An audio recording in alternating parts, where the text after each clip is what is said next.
Cal, it's meteorologist Erica Lopez. I'm joined with Matthew Cappucci here, and we are talking about tropics. So we're very lucky to have Cappucci here with us tonight. I can't wait to hear your analysis on this storm. This has been a very tricky forecast, really. I feel like it's, we've had some significant changes over the last several hours. So we just wanted to come on here and talk about it. Of course, if you're talking to us or you're watching us, make sure to ask your questions. We have a great meteorologist here with us today. So I really want to get started with you here. And so what is your thinking about this? I know the track has shifted west. Yep. A lot of Floridians are concerned about the impacts coming to them across the Florida West Coast. Of course, the intensity track has also increased to hurricane category 4 storm. So what are your thoughts on this? We're really excited, of course. Send us the questions you have for them. We'll be updating you on these questions over the course of the next several minutes here. But I just want to give it to you, Matt, and give us your analysis on what you think this storm is going to do and what it's doing now. Yeah, most definitely. I got to say, it's good to see you because, of course, we're always talking on Slack back and forth all the time. It's good to be here in Florida in person. But I wish I was here under better pretense. Of course, we got a lot to track with this storm, and unfortunately, the intensity looks to be increasing right now. So here's sort of the latest. We take a look at the infrared satellite loop showing you what's going on with Ian right now. It is well south of Jamaica, well southwest of Hispaniola and Haiti. This is a super high-resolution satellite image, kind of showing you exactly what's going on with it. You notice a lot in the way of these purple-red colors. That signifies very cool cloud tops. So clouds way high aloft, rising, this convection, this shower and thunderstorm activity, pushing all that energy up into the atmosphere. As a result, you can very clearly see, there's a lot of juice to work with. A couple other features we're watching. Number one right here, we call this transverse banding. Essentially, there's air at the upper levels flowing away from this fledgling storm. Also more down here too. So it's showing you, this thing's sort of breathing. It's taking in air from the bottom. It's expelling exhaust air out the top, and as a result, you can pretty easily see it's beginning to mature a little bit. The other thing we're seeing too, we got some cirrus spreading northwards out of this. Earlier on, we had winds pushing out of the north, kind of suppressing this south. Now we're seeing more in the way of cloud cover pushing north and east. That's a sign this thing is starting to mature a little bit, and the pernicious upper level winds are no longer working against it. Now, of course, earlier on, you would have seen a lot more with the satellite. This is visible satellite, so you're not really seeing too much because obviously the sun's gone down. But one thing that's sort of a challenge at this point, forecast-wise, is this storm organized or not? So a recon pass, an airplane went through recently with the hurricane hunters, and they flew through the storm, and they were trying to look for where the low-level center is, because on satellite, you saw a lot of shower and thunderstorm activity, but you didn't see much in the way of spin in a very concentrated vortex. So they're kind of going beneath the clouds. They're looking for that, something we can't see on satellite. So they flew in like this, and they said, hey, there's a bit of a swirl right here. But then they said, you know what? There's another swirl over here and another possible center of circulation down here. So 3 different vortices, and we just don't really know where exactly this center of circulation is because there are 3 or 4 different swirls. So our question at this point, which one of these will become dominant? Which one will kind of be the anchor point of this storm? That's why we've seen so much spread in computer models because, it's sort of like if you have you might remember that game of Plinko. If you're old, I shouldn't say old, if you're 40 plus, you might remember on, what show was that? Where they had Plinko. Price is Right. Yeah, they have Plinko. You drop a little chip like this, and it can keep spreading in different directions. And something that starts as with just a little random error in one direction can propagate and grow over time. Same thing here. So if the model is thinking this is the start, this is the anchor point of the storm, but really it's this one, any subtle difference in track initially will grow and multiply over time. That's why there's such a spread of the computer models. Now, earlier, these past few days, Ian was taking a long time to get going. The reason for that was this filament of strong upper-level winds and shear, or change of wind speed and or direction with heights. That was thanks to Fiona. You remember that storm that hit Puerto Rico? It moved past Bermuda, and now actually recently impacted maritime Canada. So that was this right here. That storm's outflow or exhaust wrapped south down into the Bahamas, eventually the Lesser Antilles and the Caribbean, and was affecting Ian as it was starting to organize. That's not an issue anymore. So that shear is beginning to relax, and it will especially relax tomorrow. That's when we'll see that really fast, rapid intensification ensue. Part of the reason water temperatures are like a bathtub, upper 80s to around 90 degrees, and there's so much in the way of oceanic heat content, especially in this part of the ocean right here. South of Cuba, east of the Yucatan Peninsula, and really in like the Florida Straits, west of the Keys, and all the way up into like this area towards Big Bend, there is just so much warm water to a really deep layer. You talk like 20 meters deep of water temperatures pushing 80 degrees Fahrenheit. That is just robust fuel for this storm, and as that storm moves in this general direction, we know it's moving westwards right now. It'll tap into this water, tap into that oceanic heat content, and really get going something rambunctious. And the other challenging thing with that too, shear is relaxing as well, meaning calm winds aloft, a very favorable environment for the storm to really quickly mature over the next few days. One other thing to point out too, so this is the storm as we head towards tomorrow. You notice the upper level winds. Again, these are high altitude winds, way high, say 30,000 feet above the storm. You notice the upper level winds are broadly flowing clockwise around the storm. That's key for outflow or the exhaust of a storm. You know, in the northern hemisphere, storms spin counterclockwise. So why do clockwise winds aloft matter? Well, as all that energy, all that air flows into the storm counterclockwise, it goes up the middle, and then it kind of unwinds and spreads out clockwise. The fact that we have an upper level high spinning clockwise will help that air aloft spread out and kind of push and fan out in all directions, and that's going to help its outflow or exhaust. So think about a chimney. If we have air being sucked out of the chimney, more air is going to flow in the chimney. That's going to intensify the fire. Same thing here. The more we can really just push all this exhaust air away, the more efficiently it can draw in warm, moist air from the bottom, and the easier of a time it'll have intensifying. That's what we're seeing right here. Now, with this storm, as we head towards like Sunday into Monday, I think we'll have dual outflow channels. What I mean by that is air exiting the storm could either go northeast in the general direction of Fiona, even though it's way up in the Canadian Maritimes, or it could go south towards Central America. You see the second outflow channel right here. So again, air could go like this, or air could go like this. So really, it's causing this vacuum effect in the upper atmosphere, pulling in winds from below.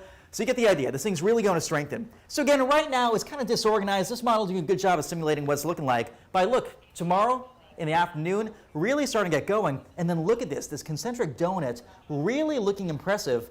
And it just kind of gets worse and worse from there. Now the question is, will it approach Cuba or just go a little farther west? To be honest, I think it's going to stay a little west of Cuba.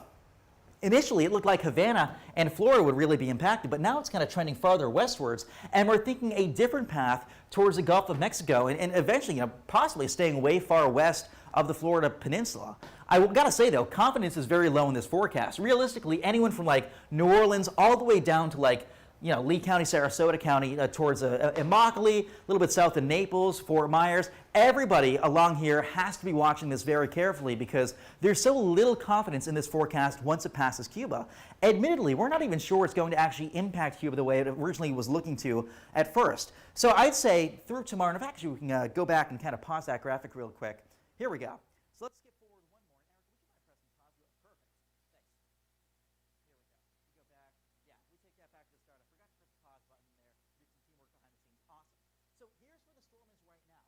This is the official National Hurricane Center cone. It's been shifting west with time. We think this thing tomorrow starts the day as a tropical storm, ends as a Category 2 hurricane in just 24-ish hours' time. So like we said, tomorrow's a day it's really going to rapidly intensify thanks to those calm upper-level winds and the robust, incredibly warm sea surface temperatures. So by tomorrow evening, we could be talking high-end hurricane. What was that? And what do I do with that? And we have a bit of an audio issue right now. Test, test, test, 1, 2, 3.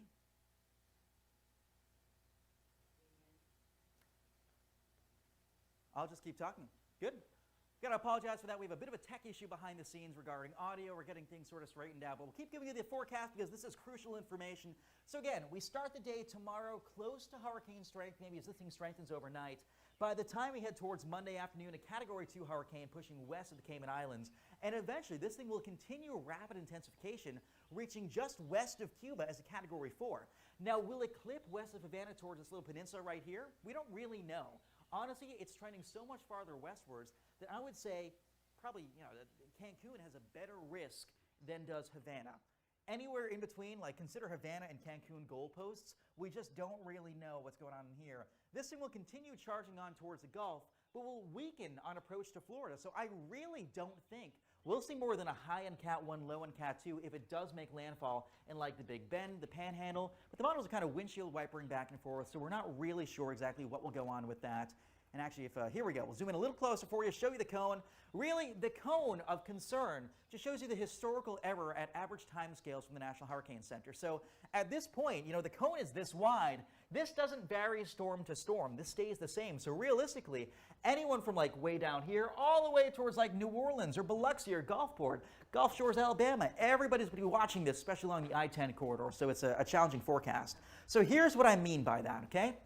We take a look at a couple features. This is the American GFS model, so our model here in the States. And I want to show you kind of the broad setup. This looks like a bucket of spilled paint, a couple features. Number one, this trough, or this dip in the jet stream. The air comes down like this and rides up like this. It is a dip in the jet stream within which is nestled cool, dry air, low pressure, and spin. What this is going to do is pump dry air southwards. Thank you so much. All right, well, we'll do a real-time switch. Oh, thank you. Never a dull moment when it comes to... Oh, good enough. We're doing a real quick mic switch as we switch things behind the scenes real quick. And here we go. You'll hear me. Thank you, Erica. Erica, I got to say, she's a savior. We're doing a real quick mic switch behind the scenes. All right, perfect. We're a little tangled in terms of cords, but you know what? Weather's not always pretty. And I'm certainly no beauty queen, but we're doing the best we possibly can. So if we go back on screen, I want to show folks exactly what's happening with this. This is an important graphic for people to see. So like we said, here's the National Hurricane Center's cone. We'll zoom in real quick. And the cone of concern exists anywhere from like Gulf Shores, Gulfport, Mississippi, I-10 corridor in the Big Bend and Panhandle, all the way down to like Fort Myers. Okay, so here's a graphic. I want to show you the most important one, okay? Shows you the overarching setup. We got this dip in the jet stream, this trough, within which is nestled cool air, low pressure, and spin at the high altitudes over the eastern U.S. We don't really know the shape of this yet. We don't know how this will evolve. We don't know the position, and we don't know the speed it'll move out to sea. So a lot of variables with this, okay? Down here, we have our storm. The question, whether or not these two features will link up. Another thing to remember, too, if the trough is like this, if the dip is like this, we have winds out of the north on the backside of the dip. What's that doing? That's pulling down dry air from Canada. So eventually there'll be dry air over the northern Gulf. So here's how the American GFS model unfolds things. We have our storm down here. This is we head towards like Monday into Tuesday. The trough like this, but the two never really link up. So this doesn't really hitch a ride. This just kind of keeps going northwards and eventually impacts like, the Panhandle, maybe towards Alabama, somewhere down there. And keep in mind too, that trough is dragged down dry air. So this will be a weaker storm under the American GFS model. So again, the trend, remember, weaker would be a farther north storm and a little slower. Here's the European model. Again, a much more robust dip. Look at this thing. I mean, it's really well structured. This dip sticks around a little longer, drags the storm, and pushes it farther east towards like Tampa. So that'd be a stronger storm too, and to make landfall a little bit earlier before that dry air really wins out. To kind of refresh, here's the American GFS model. You see as this thing charges northwards, already dry air is riding down to the backside, kind of gets eroded, pulled into the circulation, and weakens it as it heads towards the Gulf Coast. If we take a look, though, at the European model, a different story. Here's our dip in the jet stream. We talked about this a moment ago. Our storm coming up like this. And notice, we kind of pinch off the humidity, but it stays in its own little lobe of juicy air. So the European model depicts a stronger storm. So as for where you should be sort of planning right now, I think anyone who's in the green and the yellow, just something to watch as we have tropical storm force winds. Oh, no. Oh, thank you. Great, we're fixing that. Erica really is the best. So here are the areas folks got to watch. Anyone in the purple, most likely tropical storm force winds. Again, this might shift a little farther west. Ultimately, though, anyone in the green, the yellow, sort of just watch right now. This thing has an inherent amount of uncertainty with it, and much more uncertainty than we normally have. So it's one of those times where we really want to pay attention to that forecast. But ultimately, the overarching features are these. We have that dip in the jet stream, where the dip will end up, how strong that dip will be, where the dry air will be, and ultimately whether or not this storm down there will hitch a ride. So, Erica, I know we got some questions flowing in. Do we have anything from the audience, questions folks might have about really what's going on setup-wise? And if you have questions, of course, write in on Facebook, on Twitter, on social media. Watch us on YouTube. Send us your questions. We're here to help you. So any comments, concerns you have, let us know, and we'll take your questions right now. Erica, how are we looking? Matt, somebody was asking about the situation at the airports. Somebody's flying into Orlando. I know right now it's a very tricky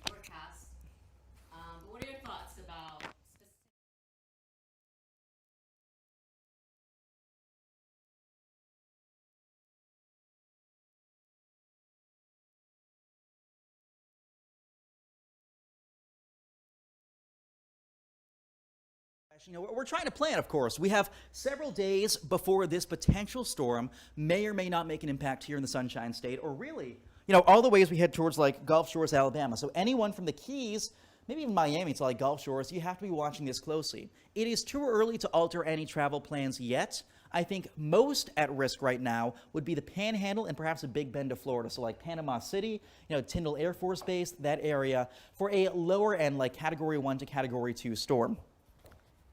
Here we go.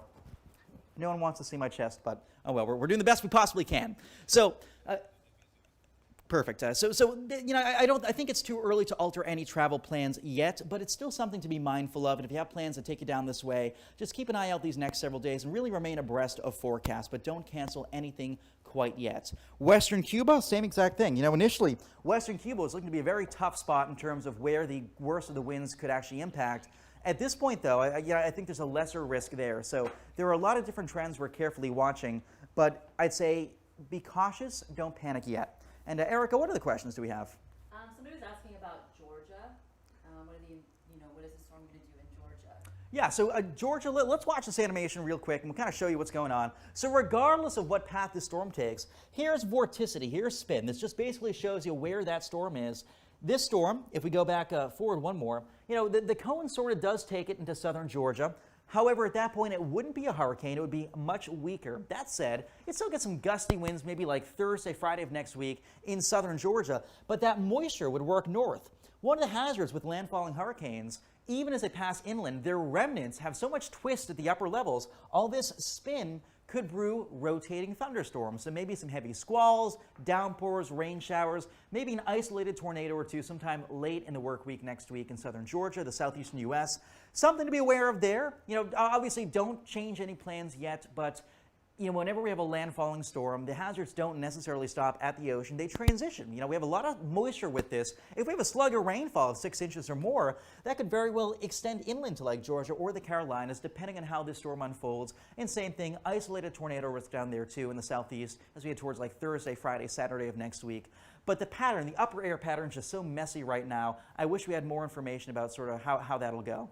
And Isaac asks, could the hurricane turn for the west, which I think is the question of the night.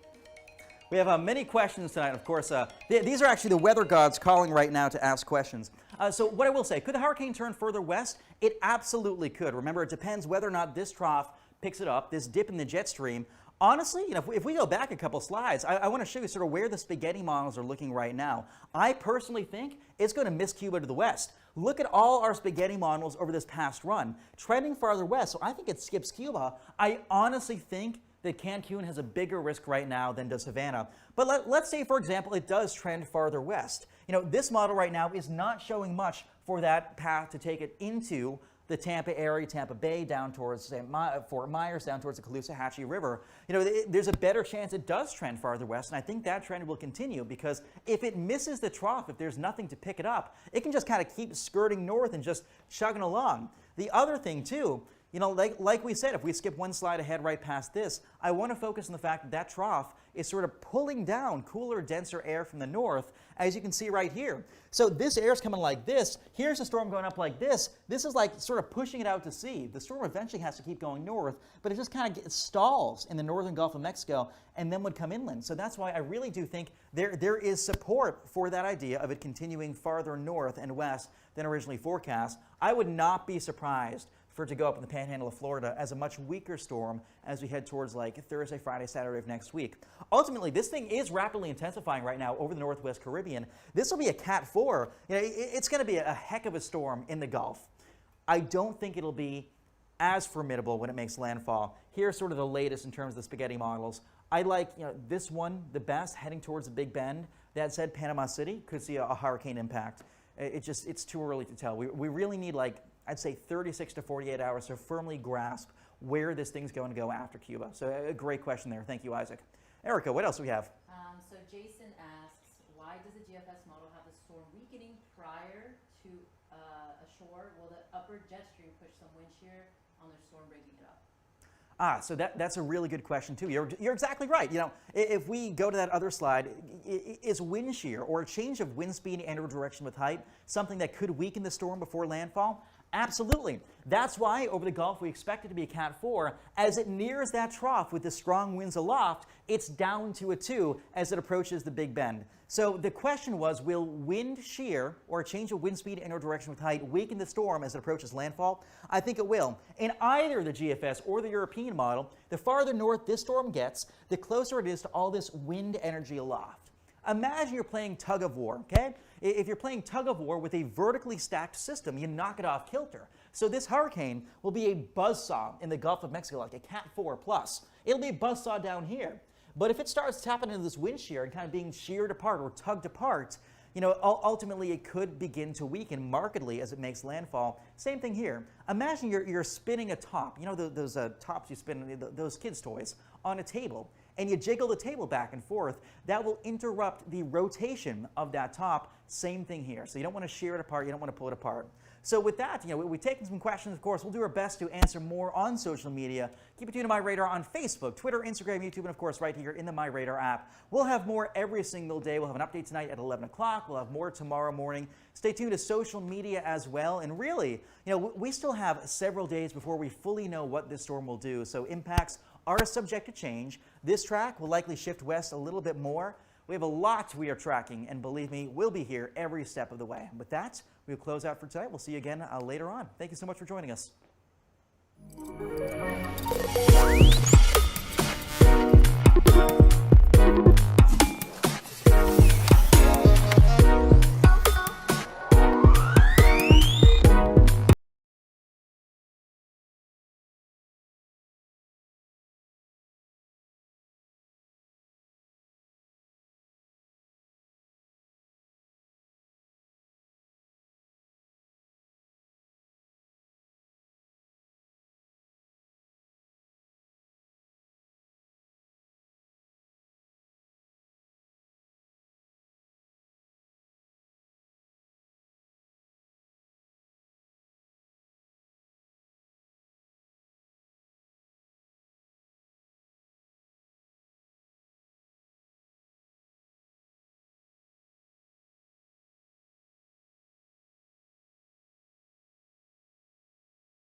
Hey, good evening, guys. We're talking hurricanes and all things tropics here at MyRadar. We have a very busy week ahead of us. A lot of new developments with this incoming tropical system named Ian that we have to talk about. And we start off with a live look at the satellite, the infrared. So again, we're peering at things not visible, but rather using infrared radiation to look down on the storm from above. This is from the GOES East weather satellite, 22,234 miles above Earth, kind of peering down from above. And we notice a lot of convection or shower and thunderstorm activity. You see a lot of roiling cloud tops with reds, with yellows, with some purples in there. That means very high, very cold cloud tops. So way high up there, like 40, 50,000 foot tops. And as a result, there's a lot of air flaring up and kind of rising into this system down here. Also, a couple more north of Venezuela over there, that's Lake Maracaibo, and this is the Catatumbo River. So northwest of this, we have a lot of convection, and shows you sort of the atmosphere is getting juiced up with this system as it gets progressively more feisty. A couple other features to watch. Number one right here, we call this transverse banding. Essentially, air is flowing away from the storm at the high altitudes, essentially exhaust air at the upper levels. The more exhaust air that we have, and again, that's to point out this feature right here, the more exhaust air we have, the more we're able to ingest air from below. Kind of like the more we put out, the more we can take in. So that's how this system is behaving right now. Another thing too, notice these clouds are flowing north. Initially, we had strong winds from the north, kind of keeping this suppressed farther south. That's not the case anymore. So the fact that we see clouds sort of moving northwards shows the shear or the pernicious change in wind speed and or direction with height is beginning to weaken, for which reason, there's a better chance this thing will get more organized, especially with this kind of outflow. Again, earlier on, you would have seen this. The sun has gone down, so nothing on visible satellite imagery.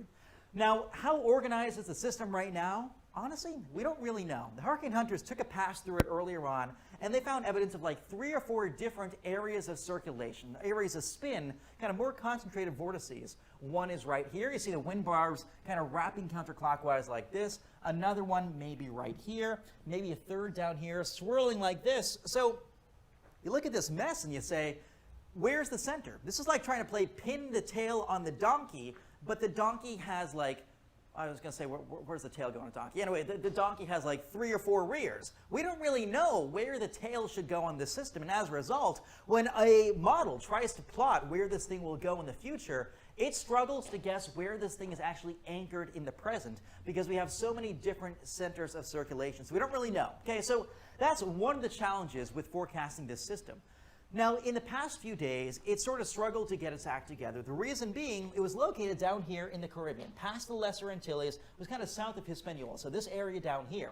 Now, we take a look at the upper level winds these past few days, and you'll notice there's this corridor of blue, of swift upper level winds that were pouring overhead, disrupting the fledgling storm circulation. That was thanks to Fiona. You remember that hurricane that hit Puerto Rico, past Bermuda, went towards the Canadian Maritimes. Well, here it was earlier this week off the Carolina coastline, way out at sea, but outflow, exhaust air wrapping kind of like a comma shape around it past the Windward and Leeward Islands south of Hispaniola, eventually came to this part of the Caribbean and was disrupting the storm for a little while, and only now is beginning to slacken. So this shear was here.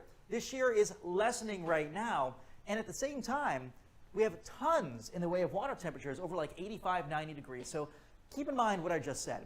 The upper level winds are weakening, which means it'll be easier for a tropical cyclone to develop, and water temperatures are through the roof, like 90 degrees. That's like getting into a bathtub. That's how warm the water oftentimes is. So 2 ingredients, a lack of a shear and also very warm sea surface temperatures with robust oceanic heat content that combine to make me think this thing will rapidly intensify as we head towards the next like 48 to 60 hours in the Northwest Caribbean. Really, right over here, south of Western Cuba, is where I think this thing will really undergo quite rapid intensification. And in fact, some of our models, something called the SHIPS model, estimates a 2 out of 3 chance this thing will intensify 70 miles an hour or more in the next, let's say, 72-ish hours. So RI, or rapid intensification, definitely going to happen.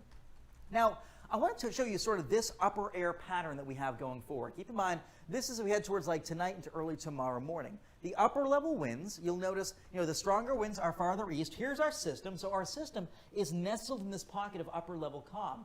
That will help it to rapidly intensify. But the other thing too, notice this rather clockwise flow around it. So winds at the upper levels high pressure, clockwise flow. The reason that's important is because hurricanes in the northern hemisphere spin counterclockwise, so the air comes into them like this, goes up the middle, sort of goes up in the eye wall, and then spreads back out clockwise. It's like all that angular momentum goes in, goes right up the storm, and then sort of fans out in the opposite direction. It's like the storm is breathing out, like the angular momentum has to unwind.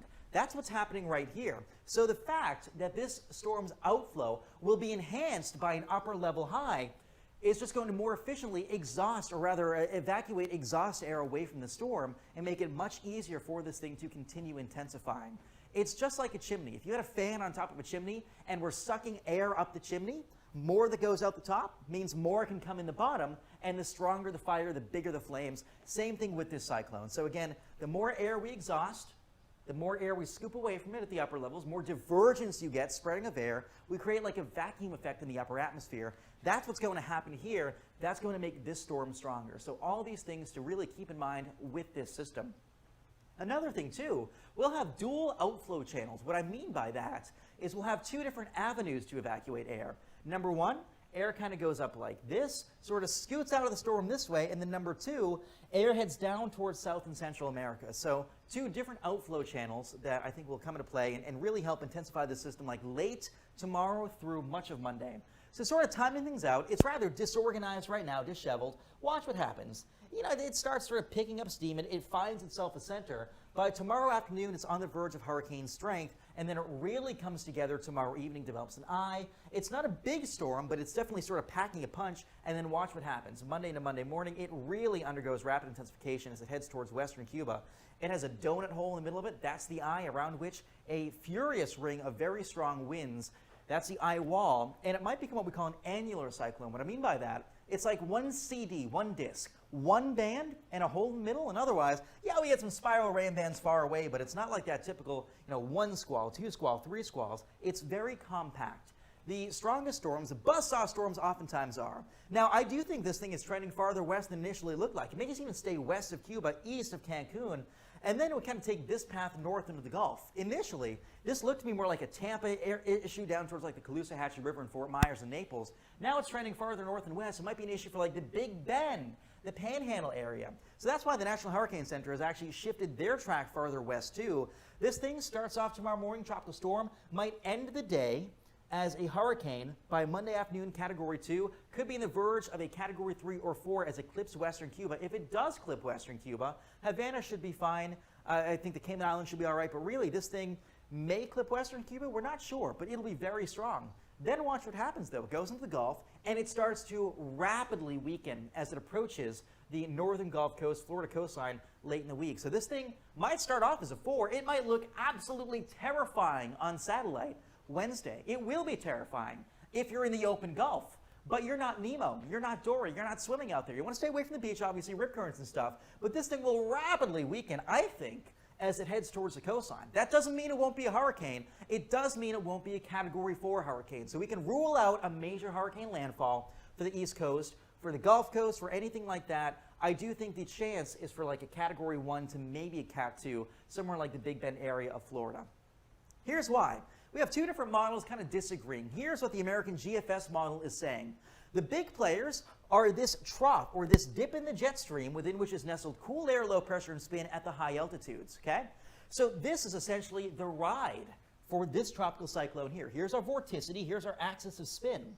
The question, whether or not this trough scoops up this pocket of spin and gives it a ride farther east. The GFS says, you know what? No, this thing isn't as strong. This trough skedaddles, and then down here, this pocket of spin, if we put me back on, you'll be able to see, kind of just keeps charging farther north. It doesn't have as much of a sort of a recurve. It doesn't hitch the ride and go farther east. So that's why I think in the GFS scenario, we get a weaker storm farther north, hitting the northern Gulf. The European model says, no, this dip, this swoopy-doo on the jet stream is going to stay stronger, and as a result, this storm is going to say, hey, hang on a second, let me hitch a ride. It's going to go farther east. So the European model thinks a better chance of it hitting like Tampa north towards the Big Bend rather than west towards the Panhandle. Even the European model is caving a little bit to the GFS and trending farther west, and eventually this could cause impacts to the southeast. So another thing too, why do I think if it does hit the northern Gulf, we'd see rapid weakening before landfall? Take a look at this. We have this dip in the jet stream, so the air is going like this. Well, where's the air coming from? It's coming from not Nova Scotia, from Alberta, up in Canada, Saskatchewan. So that dry air comes down here, overspreads the Gulf Coast. Watch what happens. It gets entrained. This dry air gets pulled into the circulation, weakens it markedly as it approaches the northern Gulf Coast. Same thing here. We'll take a look at the European model. Very similar trend, although this has it not drawing in as much dry air since it goes a little farther south. The other thing to note too, these strong winds will start to tear apart the system as it approaches the Gulf coastline, for which reason, this thing will get knocked off kilter. So we are not talking a Category 4 U.S. landfall. We're not talking Category 3 U.S. landfall, and honestly, I don't think we're talking a Category 2 U.S. landfall. I think this will be a Category 1 hurricane hitting the northern Gulf of Mexico in a weakening state. Sometimes we head towards late Thursday or Friday morning. I could be wrong, though. Oftentimes I am wrong. But that said, here's sort of what the National Hurricane Center is saying right now. Of course, we have elements of the forecast we agree with, we have elements we disagree with. Our job is sort of to communicate uncertainty. So the biggest risk right now is in western Cuba. That's where you're virtually guaranteed tropical storm force winds, so winds 39 miles an hour or greater, and when you get closer to the hurricane, you'll have hurricane force winds as well. Best chance, far, far western Cuba, if Cuba does get clipped, okay? Lesser chance for the northern Gulf Coast. Now, this isn't to say the winds won't reach there. It's just to say, hey, we're talking 5 days out. Our confidence just isn't high enough for that quite yet. So, again, a ton we are monitoring with this forecast. At this point, though, I've talked enough. I want to open up to questions that you guys have. So write us on Facebook if you're watching the stream there. Twitter, tweet us if you can. Erica's monitoring the comments everywhere. YouTube as well. And Erica, I got to ask, what comments, what questions do folks have so far? What can we answer to be the best service to people? Yeah, so we actually have a lot of questions coming in, which is some good news. People asking, could it stall before making landfall? And if so, what would be the effects? Yeah, that's a really good question. So could it stall before making landfall? I'm going to skip to a graphic that I think will do a good job of showing that. So I think it will stall before making landfall if it does in northern Gulf, because here's why. We talked about this jet stream, and let me actually go back one graphic. So if the jet stream is coming down like this, if you're having northerly winds like this, the hurricane wants to ride north, but you're sort of making this wall, you're sort of pushing it or repelling it away from the coastline, but it's still charging north. So this thing will slow down as it approaches the northern Gulf Coast Thursday into Friday, so it could stall. That will also cause weakening, because if it just sits there right off the coastline, it'll ingest more dry air. So like I said, this thing I really don't think, and don't quote, I guess you can't quote me on this, meteorologist, but I really don't think this is coming ashore in the U.S. as a major hurricane. I don't.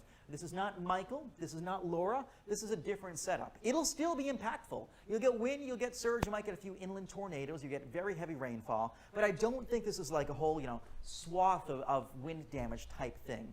Wind is not my primary concern with this storm in the U.S. For western Cuba, very much so. I think this will be a buzzsaw if it does hit land down there. But in the U.S., I do foresee a weakening before landfall. What else do we have, Erica? So actually a lot of questions about what the inland tract will be. So somebody asking about South Carolina, somebody asking about New Jersey. So great question. So folks are asking sort of, what will the inland track of this storm be? Well, we take a look at the steering currents. We know basically the highway in the atmosphere is sort of pulling whatever is down here, organized, disorganized, whatever. A clumpy, I was going to say clumping, really a clumpy gathering of downpours, thunderstorms, whatever. Whatever winds up over the southeast will get dragged northeast with time. That could mean remnant downpours over across the Carolinas, across, say, Georgia, southeast Georgia, maybe even southeast Alabama in the direction of, like, southern Virginia. It might take this track, of course, weakening the whole way north and east. If that is the case, are we talking hurricane force winds inland? No. Are we talking about a breezy, squally day? Yes. Are we talking about heavy rainfall, heavy downpours? Yes. Tropical torrential downpours, maybe some pockets of isolated flooding. Could we be talking remnant circulation tornadoes? Maybe. Hurricanes have so much twist that even as they start to die off, there's a lot of twist or vorticity left in the atmosphere that can sometimes manifest in periodic downpours that rotate. And of course, the result would be quick hitting tropical spin-ups somewhere across the southeast. So something to watch there. Again, here's that pocket of spin, pocket of vorticity to head towards Friday evening. So like Friday, Saturday into Sunday of next week. So really a full week out over the southeast. Do not cancel any plans yet, but just keep an eye on this just in case. But that's a great question. Thank you so much for asking. Erica, what other questions do we have from folks? So right now people are still asking about, inland impacts, but I like what you said, we're still days out from this storm to arrive anywhere in the U.S. first it has to arrive in Cuba. So that's our concern, especially as it intensifies here over the next several days. And I think once we get to that point, at least to the beginning of next week, that's when we'll know more. Yeah. But I think, right now the forecast shifts even more west. And this is why it's important, we're going to be here all week, keeping you guys updated all across the social media platforms. This will be changing day by day. And of course, we're about an hour away from the new National Hurricane Center track update here at 11 p.m. Eastern Daylight Time. So we're waiting on that to get even more information. But I know it'll be interesting, at least for me, I know for you, Matt, what they come up with as we get into this 11 p.m. update. I agree. So I think we're going to see a couple things with the National Hurricane Center. I think obviously, like we said, this thing is going to be rapidly intensifying on approach to Cuba. There's no doubt in my mind that if this thing does hit Cuba, it'll be a Category 3 hurricane. I'm very confident in that. What I'm not confident in is whether or not Western Cuba gets grazed. This model seems to think yes. Other models I've seen, like for example, all these hurricane-specific models say no. Some are swinging back east again. Some are windshield wipering back and forth. We don't really know. So the current National Hurricane Center outlook is this. Category 2 near the Cayman Islands, really west of the islands we head towards Monday afternoon. Then a high 3, low 4 as it just barely clips extreme western Cuba sometime on like Tuesday afternoon. Really, actually, Tuesday morning we might see it. So I think what we're going to see is a couple things. I think the strength will remain a Category 4 in the Gulf of Mexico. I think we might even see this bumped up to like a high 3 right before it gets to Cuba. I wouldn't be surprised if they shift this farther west. I also wouldn't be surprised if they bring down the forecast across the northern Gulf. I think to be conservative, they'll keep it at a 2 just in case. But I think really, the key takeaways here, very strong hurricane, an atmospheric buzzsaw somewhere near or west of Cuba in this path between, say, Cancun and western Cuba, and then weakening upon the northern Gulf. I think we might see this sort of kept the same here and then sent a little farther west up here to put like, I don't know, Tyndall, Mexico Beach, all those areas sort of closer to where this storm may eventually make landfall. Of course, that area heavily impacted by Michael back in 2018. This is not Michael. This is not Katrina. This is not Laura. This is not any of those high-end, Gulf Coast major landfalling hurricanes. This is not that. I really do think this thing will be weakening on landfall. I'm not saying take it gently. I'm not saying don't prepare. I'm saying this is not a disastrous event the way that those were. It very well could be in western Puerto Rico, but the bigger concern here will be for flooding from the coastal surge because the storm will be sort of expanding. Its wind field will be growing at that point as it weakens, sort of like the skater throwing out his or her arms, slowing down a little bit in terms of spin, but having a wider impact. That would foster a greater surge, especially in the eastern side of the circulation, because remember, hurricanes spin counterclockwise in the northern hemisphere like this, so east of the center, we'd see winds out of the south. So Erica, a lot of folks having these great questions. Keep them coming. We love answering questions like this. And we can always, of course, switch to the tablet too. We want to show some MyRadar stuff. We want to show tropical tidbits. So whatever you think is best, what questions folks have, happy to go however you'd like. Yeah, Matt. Actually, a lot of questions. And this is one I've actually received quite a bit too, is people asking about the Keys. I know earlier in the week there were possibilities, the Key West area was under the threat of this, but it looks like right now, as it stands, before the 11 p.m. update, Key West, you're not currently under the cone, the trajectory of what is Tropical Storm Ian right now, but they're asking specifically for storm surge impacts. Yep, so I think that's a really good point. So of course, the strongest surge will always be east of the center. So let's say, for example, there is a Category 4 here. That Category 4, the center will likely track somewhere in the cone, but that's not to say, look right now. There are storms, there are thunderstorms associated with this broader circulation way outside the cone of concern. So that could be the case. So I wouldn't be surprised if we got like a 1 to 3 foot storm surge in the Keys. And keep in mind, Key West is only about 3.1 feet below sea level, so rather above sea level. So like Duval Street, you could see some splash over. There could definitely be a bit of minor surge in the Keys under this scenario. If this tracks farther east, yeah, you'll get a bigger surge. If this tracks farther west, you'll get a lesser surge. But currently, there could be some minor surge in the Keys. That said, I'm not expecting this to be a very high impact event there. The Keys, better chance, isolated tornadoes or water spouts, because keep in mind, in the right front quadrant of tropical cyclones, you get these feeder bands, and there's so much spin in the atmosphere that a couple of those can rotate. So that's what we're watching right now. Again, we zoom in a little bit. You'll be able to see The bigger impacts likely relegated to far northern and western parts of the Florida Peninsula into the Big Bend and eventually the I-10 corridor as we head towards, for example, the Panhandle. So a great question there.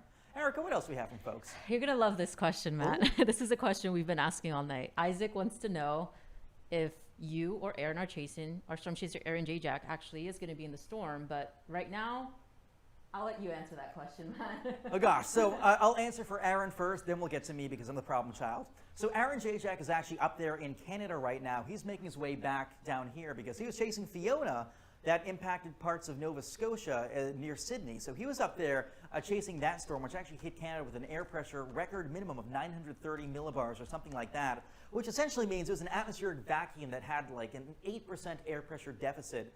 And that discrepancy, that lack of air in the middle, or sort of that deficit, is what was sucking in so much air from outside and causing those strong winds. As for me, I have been planning a trip to Cuba sort of around this. And really, it's a wait and see for me because I do not think it'll be sort of an impressive chase across the Northern Gulf, which is good. My job is to go to where conditions are the worst to be able to communicate to folks what impacts they'll see under those sort of conditions and to really use it as an educational opportunity for those who we serve, i.e. you guys. So I would be more prone to chase in western Cuba. However, there is, of course, the risk that the eye wall, which contains really the worst impacts, doesn't actually make it to land in western Cuba. So it remains to be seen. It would be an expensive trip. It could be either a high-risk, high-reward trip, but also it would be certainly dangerous. There are inherent dangers to chasing in other countries, especially as sort of a crew of one. So these are all decisions that I'm weighing, that the folks behind MyRadar are weighing behind the scenes. And of course, Erica, we got so many good questions from folks. Keep in mind the spaghetti model showing maybe a track over western Cuba, maybe not. What other questions do we have? So now that you're on that graphic, one of the most recent ones we've had from Shane, what do the different color spaghetti noodles mean? They're in Pensacola, but I think they mean the models. So the green one you see right here is lime flavored. The blue one is Jolly Rancher flavored.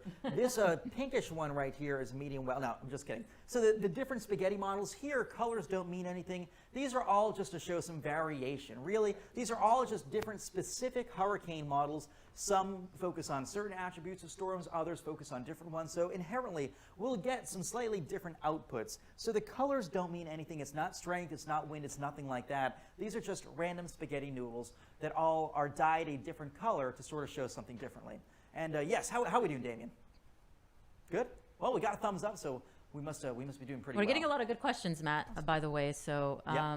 let me ask this one. Now, this is a good one, too, to talk about. But Sure. one is asking, what do you think one particular path, abruptly turns east? What's the chances of that in Fort Myers? Because they are in Fort Myers, so the question is there a chance for it to all of a sudden go even more east? Yeah, there definitely is. I think that would come in a European model scenario. So again, we're taking a look at the GFS right now. You see that lobe of spin west of Miami. That's the hurricane. This model does not have it hitching a ride with the jet stream. However, this model, the European model, does have it hitching a ride with the jet stream. That would bring a better risk to places like, I don't know, say Fort Myers, Tampa, Naples, parts of the coastline down there into west central northern Florida, mainly north of the Caloosahatchee River. So, yeah, that is a potential scenario. The European model, though, is kind of caving to the GFS and pushing the storm farther westwards. So I think the risk of that is lesser right now. So not to have you let your guard down fully there, but there are improving signs there. And somebody asking Central Georgia. Central Georgia, yeah. So remember, if we take a look at this plot right here, you can see there's that lobe of leftover spin on Friday evening. Probably won't be a hurricane at that point. Maybe a tropical storm as it pushes over Georgia. But here's the thing. Once a tropical storm loses its hurricane force winds, that doesn't mean it loses its mid and upper level atmospheric swirls. So you could very easily get additional heavy downpours, maybe some flooding rains, localized pockets of urban and or small stream flooding, and perhaps even flash flooding too. You could get a bit of coastal splashover. Obviously, Georgia does not have a coastline on the Gulf, but still something to watch for places like the Florida Panhandle. But really, the bigger story in Georgia would likely be I think tornadoes, tropical tornadoes that could spin up as a result. So something to watch there. Another thing we're going to do now, too, and Erica, thank you so much for setting this up, is look at a website called Tropical Tidbits. And what I want to focus on, if we can switch on over to this, we'll be able to look in real time at some different models we have. So first things first, let's look at current storms. This is actually the remnants of Fiona that headed up into Canada, in Sydney, Nova Scotia. But we're going to switch on over to Ian, and we'll get more information about that. And Damien, I know you spoke to me in my ear a moment ago. If you wouldn't mind repeating that, that would be much appreciated real quick. Okay, so I'm told that right now we do not have the app.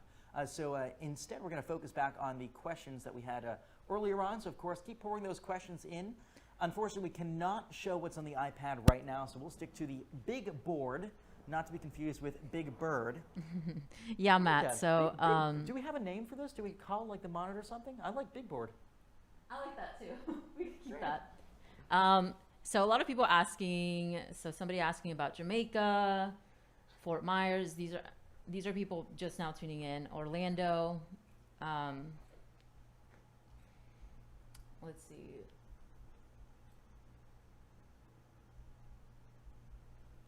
Yeah, so basically the panhandle of Florida, there's going to be new effects there, Fort Myers.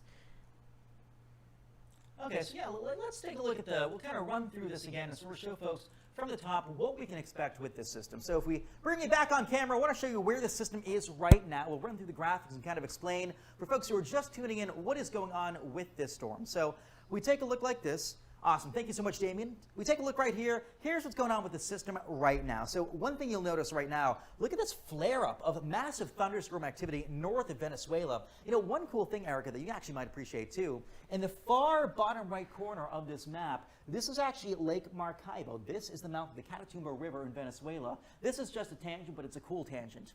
Every night, for the most part, like 330 nights per year, all the water, because this is very warm water, the air above it rises and pulls in winds from different sides of the lake, and you get what we call the everlasting thunderstorm right at the mouth of the Catatumbo River right here. So down there, you're seeing the mouth of the Catatumbo River flare up with lightning. Anyway, that's just cool.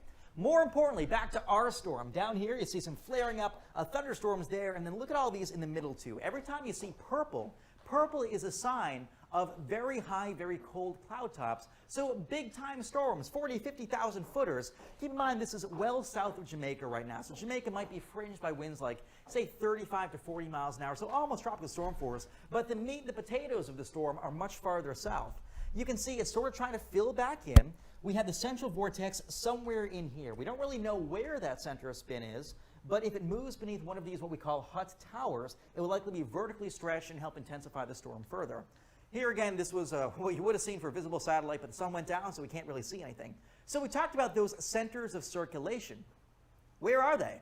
Well, ordinarily we'd have one storm, one center of circulation. But the issue is when the reconnaissance flight went through earlier on, the hurricane hunters flew through it, they found like 3 or 4 different centers of circulation. They came down like this. They said, hey, here's one right here, wind spinning counterclockwise about this point. So is that a center? Maybe. There's one right here. There's one down here, wind spinning counterclockwise around this point. There's one right here, wind spinning counterclockwise around this point. So which one is the true center of circulation? We just don't know. Some of these might be transient smaller vortices that are forming within the storm, but until one of them becomes dominant and erodes and eats the vorticity or the spin of the others, we don't know what sort of the anchor point of this storm will be, and subsequently we have a tougher time modeling it. So why is the storm sort of messy and disorganized right now? Well, it has a result of shear or disruptive changing winds with height coming from Fiona. This was the other day. Fiona's that hurricane that breezed through Puerto Rico, gave them a devastating impact with flooding, passed through Bermuda with a 101 mile an hour wind gust, then headed up to Nova Scotia. Outflow winds or exhaust winds exiting it wrapped all the way down to the Caribbean, past the Lesser Antilles, into the ocean basin, and sort of are kind of buffeting this system from above. That's finally beginning to fade right now. So this storm will likely intensify some over the coming days, especially because water temperatures are through the roof. We're talking temperatures in the upper 80s to around 90 degrees. That's why this thing will likely undergo rapid intensification. Remember, weaker winds with height mean an easier time for the storm to form. It's not being pulled apart, and these water temperatures are just through the roof. Another cool thing, too, here's our storm. Here are the winds at the upper levels of the atmosphere. Right now, today, we're seeing clockwise flow around the storm. That's going to help with the outflow or the exhaust of the storm at the upper altitudes. Think about this. In the northern hemisphere, hurricanes spin counterclockwise. So they suck in winds like this, kind of like this. They take in that energy from below. It goes up the hurricane and then has to unwind. So it flows out of the hurricane in a clockwise fashion. We call that outflow.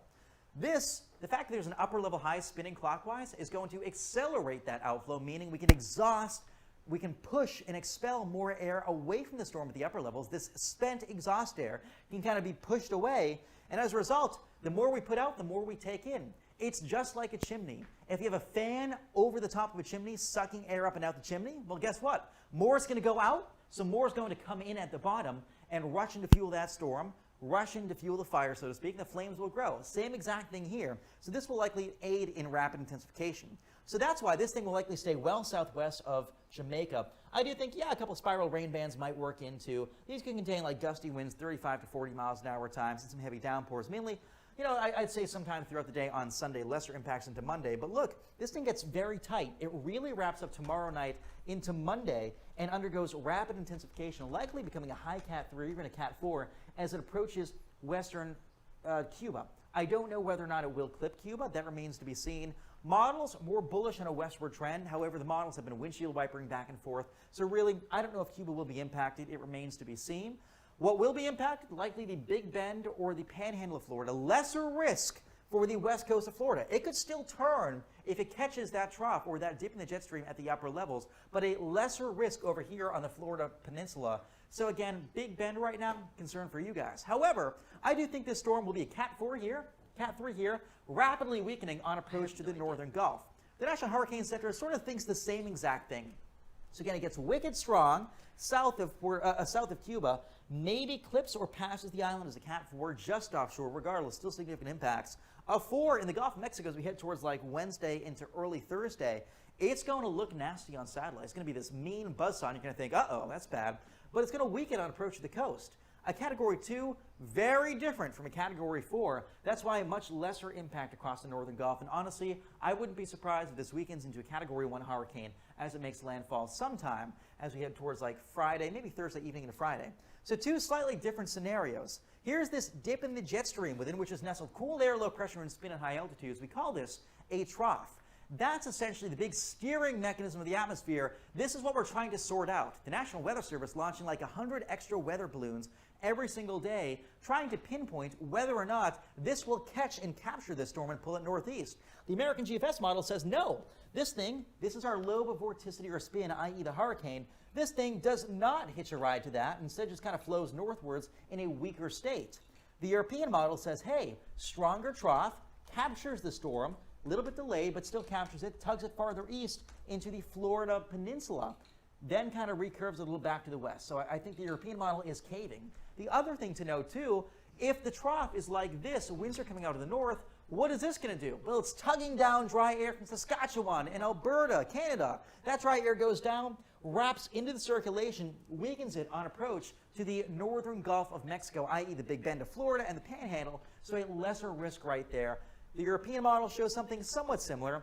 Cool, dry air goes down like this, sort of wraps into the circulation. The other thing to note, too, if we watch this animation one more time, if winds are out of the north, keep in mind, this storm is trying to ride northwards, but winds are out of the north pushing it south. So it's like a battleground, if you will, that this thing is really struggling to reach as far north as it likely otherwise would.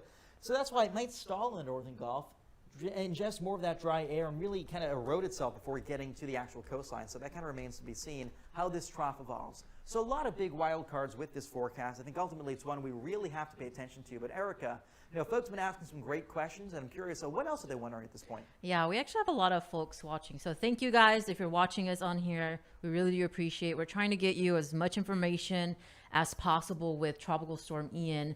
But some of the questions that people have been asking is, what are the impacts for the Panhandle? Storm surge wise, rain wise, wind wise, and somebody's asking what are the current conditions as well in the Cayman Islands right now. Yeah, all great questions there. So we back up a little bit. I want to show you the National Hurricane Center's cone. Keep in mind, if this comes ashore as a Category 2, which it may or may not, we'd have a very narrow area with winds gusting like 80 to 100 miles an hour in a very narrow area.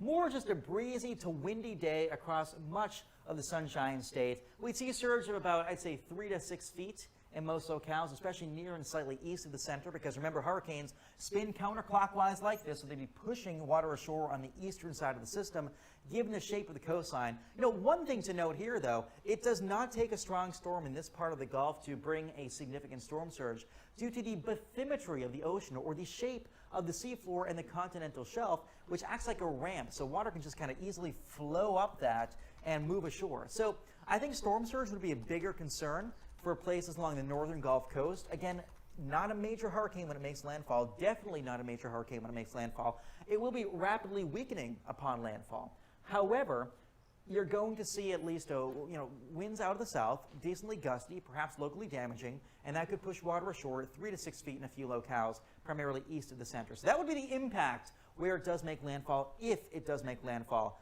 Again, models back and forth the whole time, and we're kind of struggling to see sort of what the latest is with this. So Erica, a great question there. What else do we have? Let's see.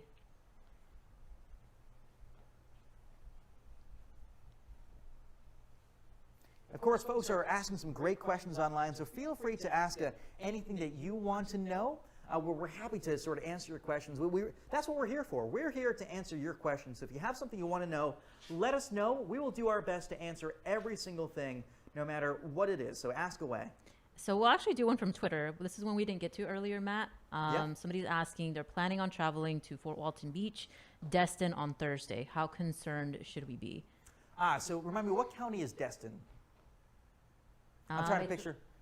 I know Florida super well. I'm trying to remember Fort Walton Beach. City, kind of on the panhandle, yeah. Okay, gosh, I knew. I've been to Destin before, but believe me, it's been a long day. I've been up since 6 a.m. So what I will say is this. Panama City, the risk is increasing for you. This thing keeps trending farther west. So the risk for Panama City over like Tyndall, Mexico Beach, in the direction of like I-10, not quite Sarasota, but sort of these areas up here, the risk is increasing. In the Thursday to Friday timeframe, yeah. So you may see a Category 1 to low 1 Cat 2 hurricane impact somewhere in this area. If you get with the eye wall, maybe gusts 70, 80 miles an hour, maybe a little bit more.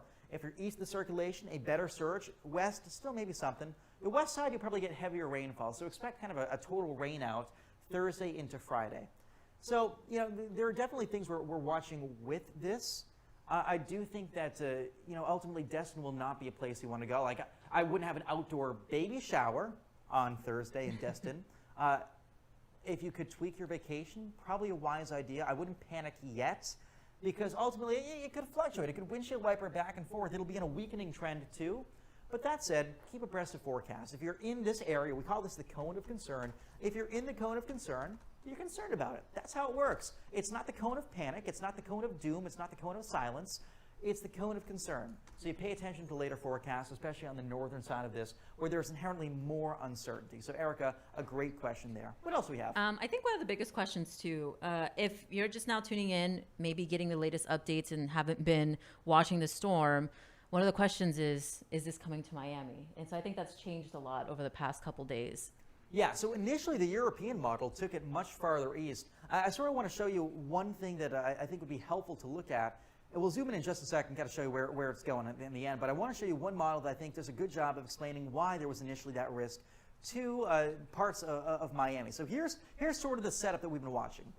That was sort of the initial risk looked to be from the European model. The American GFS said, hey, the scooping mechanism, the trough that's kind of dipping down like this dip in the jet stream, initially looked to capture the storm and tug it farther east. Now it's not doing that. So the GFS says, hey, it's going straight up. The European model initially says, hey, stronger trough farther south. It can capture this storm and tug it farther east. So notice, this one still brings it into Florida. Initially, it looked like this would occur farther south. So Miami could have seen significant impacts. Now that is not the case with this storm. We do not think there will be sort of an eastward jog into Miami or South Florida, especially given the later trends to shift this thing farther west. So Miami is actually not even in the cone of concern right now. We go back to where that cone is. You'll see Miami is healthily outside the cone farther east. Havana, also outside the cone farther east. This is a Western Cuba episode. This is north of the Caloosahatchee River, really Big Bend and Panhandle at this point, given the latest information. But again, there's so much fluctuation. Really, I'm confident to about here. After this, I'm not confident. And admittedly, I'm still trying to figure out personally, if I'll be going to Cuba, if this will trend just a little farther east or west. We just don't know, and that's the challenging aspect. Erica? Yeah, so if you guys don't know, tuning in, we're actually in Orlando. We're getting a lot of questions here. We're here in Orlando. Cappucci, a lot of people are asking, is this coming to Orlando? Somebody was asking specifically for Marion County, which is just north of Orlando. It's in Ocala. What do you think on the track there?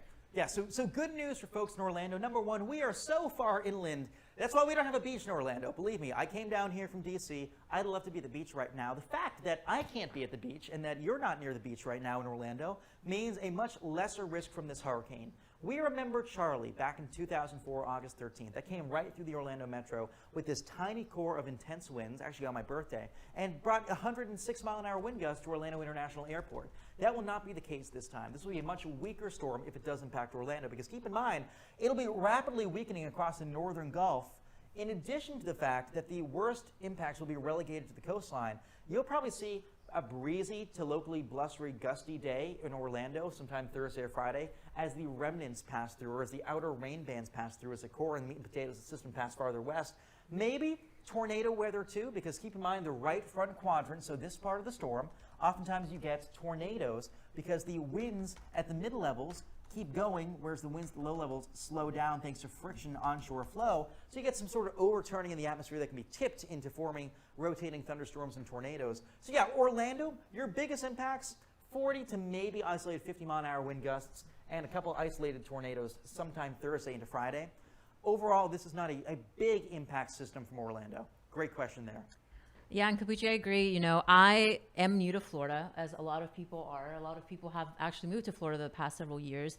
And I think it's important that we hit hard, especially me being in Orlando. I'm not too concerned, maybe with just some inland impacts of possible flooding and some of those localized spots and even winds. But, you know, that's something we have to keep in mind over the next several days as well. And we're still waiting, guys, for the official National Hurricane Center update that we're supposed to get here at any moment. It's 10:30 Eastern Standard Time. They update this at 11. I'm very interested on what this track will be as we see that new update. So, you know, keep it here, guys. We're going to be with you at least through this update and answering your questions. A lot of you are tuning in. Thank you so much for being here with us tonight, especially having Matthew here with us in Orlando. It's been a big help for us. We are really trying to track the storm and answering all your questions with your concerns. So I see a lot more new questions, and somebody's asking on YouTube, could the hurricane reach winds strong enough to increase its category once more, say category 5? Yes, it definitely could, but not up here. So we'll go back. The recipe is really there for rapid intensification. We have great outflow at the upper levels, or sort of air to evacuate, or winds to evacuate air at the upper levels of the storm. You see kind of spinning clockwise in the higher elevation, higher levels of the atmosphere, expelling exhaust air far from the storm. That will mean more air going out, more air can go in down bottom, and the air that goes in down bottom will be in contact with the sea surface, meaning very warm, very moist, likely to intensify the storm. Plus, we have an extremely warm sea surface. I mean, check out these temperatures, 85 to 90 degrees, and look where the warmest is.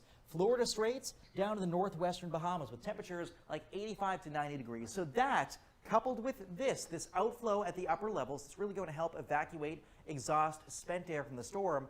All told, these are recipes for extreme rapid intensification. And watch what happens. This model, the IBM graph, does a good job showing you, tomorrow morning we start off, we got a blob. By lunchtime, we get a more organized blob. By dinner time, we got a full-fledged hurricane. And this thing will just keep charging on as a Category 1, then a Category 2. We head into Monday afternoon, maybe a Cat 3, approaching Cat 4 as it nears western Cuba. If it hits Cuba, they'll bring serious impacts there. If it doesn't, it remains to be seen. It may stay just far enough west, but ultimately I think that cone does a good job of showing where that rapid intensification is likely. We're talking rapid intensification on the order of, say, 70 miles an hour in like 2-ish days, maybe 2.5 days. So that's why I think a 4 is a pretty good bet, honestly, north and west of Cuba, and really in southeastern parts of the Gulf of Mexico. Rapid weakening thereafter, because it'll be increasing shear, change of wind speed direction with height, that'll kind of disrupt the storm circulation, and we'll also see dry air encroaching and sort of wrapping into the storm. But ultimately, yeah, I think a 4 to a 4 plus, maybe even approaching a 5, cannot be ruled out in this part of the Gulf of Mexico, given the strong dynamics. I do think it'll stay a 4. I'm not betting on a 5, but could it happen? Sure. It's 2022. Strange things can happen. So Erica, a good question there. Yeah, so we're actually getting a lot of questions. Again, thank you guys. I really love this interaction, especially with having 2 meteorologists here. We can answer any of the questions. But I think this is a little bit of a tricky question, Matt, if you're up for it. I'm always up for it. Somebody's asking, which model do you prefer, the GFS or the European model? Okay, so that is a really good point. So let's go to that chart, that chart I made sort of showing the American GFS model versus the European model. So here is the American GFS model, okay? This one shows the trough, this dip in the jet stream, pushes through first, doesn't really pick up our circulation, our hurricane down towards the Gulf, lets it ride farther north. And as a result, it would be a much weaker storm because also, it'd take its time getting to the Gulf. There'd be dry air in place, dry antecedent conditions across the northern Gulf by the time it gets here, so much weaker impact. Whereas the European model says, hey, stronger jet stream dip, this thing will be dragged farther east, will impact Cuba, maybe even into western Florida, near, let's say, like Tampa into Miami Bay. Tampa into Tampa Bay. So, personally, I am preferring the American GFS model because it's done better these past few days in handling where the storm is right now. It is more realistic with the rapid weakening of the storm across the northern Gulf. I think the European model historically does pretty well, but in this case, the Euro is sort of caving to the GFS and changing its tune. So we're seeing sort of a shift in thought process behind these different models, and as a result, I do think there's a lesser risk of a major high-impact hurricane across the northern Gulf. Over the open ocean, yeah, western Cuba, perhaps. As we get towards like the northern Gulf, a much lesser risk. So good question there. So Matt, we're actually having questions. Somebody asking, should I start to prepare to evacuate in Cape Coral? Nope. I do want to reiterate, always listen to your emergency managers in your area. Cape Coral is south of Fort Myers. Yep. What we can provide here is, of course, advice on what you can do to prepare for if the storm were to come in your city. Again, guys, we are days away. Of course, having meteorologist Matthew Cappucci here giving you the track, the latest updates. But I always want to reiterate, in terms of evacuation questions, always refer to your emergency managers, your public service officers in your specific city. But I guess something that we can answer is, what is the track into Cape Coral? What is it looking like? Maybe is it going to make landfall near there? What are your thoughts? Yeah, so Cape Coral is just west of North Fort Myers. I spent plenty of time down there in Fort Myers. My grandparents used to live there. And one of my favorite places was the Shell Factory in Fort Myers. They have really good jumbo pretzels in the Shell Factory, by the way, if you've never been. Anyway, love that part of the world. What I will say is this. If my grandparents still lived there, I would not be calling them up telling them to evacuate now. I wouldn't be telling them to do anything crazy yet. I'd say, you know what? Grab some extra water, grab some extra food, gas up your vehicles at the grocery store. The supermarket and the gas station, obviously, but just sort of get stuff ready. You don't have to make any moves yet. It's just good to have supplies anytime in hurricane season. If you can avoid the mad dash to the grocery store and sort of the mass exodus that results, that's probably a good idea. Fort Myers, you're in the cone of concern. That means you should be concerned. That means you should be watching. If this does take more of a European model track and deviate right eastwards, yeah, Fort Myers would see a greater impact. Personally, I'm seeing an impact farther west over the open Gulf, and then maybe as we head towards eventually the Panhandle and the Big Bend sometime later Thursday into Friday. But we cannot rule out an earlier impact sometime Wednesday into Thursday across western portions of the Sunshine State.